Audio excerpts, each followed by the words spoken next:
ಬೆಂಗಳೂರಲ್ಲಿ ಸಾವರ್ಕರ್ ಅಂಬೇಡ್ಕರ್ ವಿಚಾರವಾಗಿ ಸಾಕಷ್ಟು ದೊಡ್ಡ ಮಟ್ಟದ ಜಟಾಪಟಿ ನಡೀತಾ ಇದೆ. ಕಾಂಗ್ರೆಸ್ ಹಾಗೂ ಬಿಜೆಪಿ ನಡುವೆ ಇವತ್ತೂ ಕೂಡ ಸಾವರ್ಕರ್ ಜಟಾಪಟಿ ಮುಂದುವರೆದಿದೆ.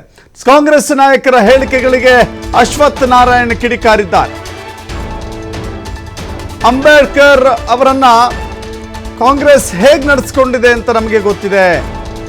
ರಾಜಕೀಯವಾಗಿ ಕೊನೆಗೊಳಿಸಿ ಬೆಳೆಯೋದಕ್ಕೆ ಅವಕಾಶ ಕೊಡಲಿಲ್ಲ.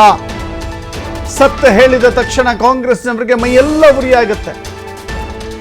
ವಿಧಾನಸೌಧದಲ್ಲಿ ಮಾಜಿ ಸಚಿವ ಅಶ್ವಥ್ ನಾರಾಯಣ್ ಹೇಳಿಕೆ ಕೊಟ್ಟಿದ್ದಾರೆ.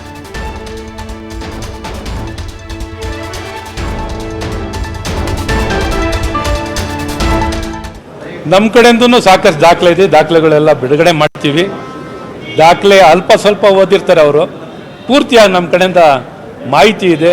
ಸೊ ಹಾಗಾಗಿ ಎಲ್ಲ ಸಂಬಂಧಪಟ್ಟ ನಮ್ಮ ಪಕ್ಷದ ವತಿಯಿಂದ ಕಾಂಗ್ರೆಸ್ಸು, ನೆಹರು ಅವರು ಯಾವ ರೀತಿ ಬಾಬಾ ಸಾಹೇಬ್ ಅಂಬೇಡ್ಕರ್ ಅವ್ರನ್ನ ನಡೆಸ್ಕೊಂಡಿರೋದು ಇಡೀ ದೇಶಕ್ಕೆ ಇಡೀ ಗೊತ್ತಿರುವಂಥ ಸತ್ಯ. ಹಾಗಾಗಿ ಅವರ ಸಮಾಧಿ ಮಾಡಲಿಕ್ಕೆ ವಿಚಾರದಲ್ಲಾಗಲಿ, ಅವ್ರನ್ನ ಚುನಾವಣೆಯಲ್ಲಿ ಸೋಲಿಸಿದ ವಿಚಾರದಲ್ಲಾಗಲಿ, ಅವ್ರನ್ನ ಅಗೌರವವಾಗಿ ನಡೆಸ್ಕೊಂಡಿದ್ದಾಗಲಿ, ಎಲ್ಲ ಸಂದರ್ಭದಲ್ಲೂ ಬಾಬಾ ಸಾಹೇಬ್ ಅಂಬೇಡ್ಕರ್ ಅವ್ರನ್ನ ಯಾವ ರೀತಿ ಕಡೆಗಣಿಸಿದ್ರು ಮತ್ತು ಯಾವ ರೀತಿ ಅವ್ರನ್ನ ತಿರಸ್ಕಾರ ಮಾಡಿ ರಾಜಕೀಯವಾಗಿ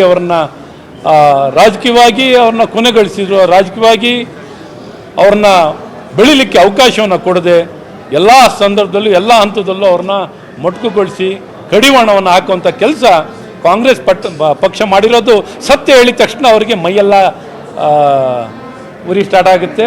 ಅವರಿಗೆ ಸಹಿಸ್ಕೊಳ್ಳೋಕ್ಕಾಗಲ್ಲ. ಸತ್ಯ ಯಾವಾಗಲೂ ಹೇಳ್ತಿರ್ತಾರಲ್ಲ ಸಿದ್ದರಾಮಯ್ಯನವರು, ಸತ್ಯ ಕಹಿ ಇರ್ತದೆ. ಹಾಗಾಗಿ ಕಾಂಗ್ರೆಸ್ ಪಕ್ಷಕ್ಕೆ ಯಾವಾಗಲೂ ಕಹಿ ಆಗಿರುತ್ತೆ. ಹಾಗಾಗಿ ಸತ್ಯವನ್ನು ನಾವೇನು ಯಾವ ಸವಾಲಿಗೂ ಸ್ವೀಕರಿಸ್ತೀವಿ. ಇವರು ಎಲ್ಲದ್ರ ಬಗ್ಗೆ ಮಾತಾಡ್ತಾರೆ. ನೀವು ನೋಡಿದ್ದೀರಾ, ಸನಾತನ ಧರ್ಮದ ಬಗ್ಗೆನೂ ಅದ್ರ ಬಗ್ಗೆನೂ ಮಾತಾಡ್ತಾರೆ. ಕೀಳ ನೀವು ಯಾವ ವಿಚಾರ ನೋಡ್ರಿ, ಬಾಯಿಗೆ ಬಂದಿದ್ದು ಮಾತಾಡಬೇಕು ಅಂದ್ರೆ ಅವ್ರ ಹತ್ರ